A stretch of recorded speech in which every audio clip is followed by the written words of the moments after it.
第一個常見嘅雙眼行為呢，就係經常睇手機，佢係屬於近嘢嚟㗎嘛。咁變咗我哋嗰個晶體咪好似長時間對焦喺近嘢。當你一路睇隻眼又唔休息嘅話呢，去到一啲近老花嘅年紀嘅人呢，好多時就會覺得嗰個老花嘅症狀係會加劇咗嘅。奧比斯同埋香港眼科學會咧就做咗一個訪問，一個大概2000人度嘅訪問，原來有90%以上嘅受訪者每日睇手機嘅時間起碼2個鐘或以上，有20%嘅受訪者係從來冇驗過眼嘅。就算乜事都冇咧，40歲以上嘅人起碼都去做一次驗眼先。第二個老花行為咧，其實都係同睇手機有關，經常黑掹掹睇手機。當一個人喺光線唔充足嘅時候睇咧，會嘅症狀會更加犀利嘅。第三個咧，簡單嚟講就係死頂我夾硬睇，咪擺遠啲咯，夾硬睇會加劇咗嗰啲老花嘅症狀嘅。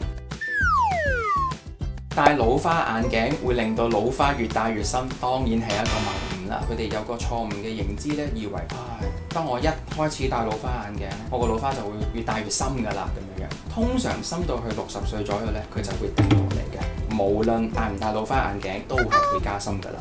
究竟近視嘅人會唔會有老花呢？其實都係會有老花嘅。當一個有近視嘅人喺佢唔戴眼鏡嘅情況底下，佢嘅近視同老花係可以互相抵消嘅。的而且確，如果你話一個20歲嘅年輕人呢，基本上佢係唔會有老花。20歲嘅人呢，佢哋嗰個晶體嗰個彈性好好嘅，好到呢，有時佢哋睇近嘢呢，個晶體長期收緊，唔識得放鬆呢，就變咗假近視添。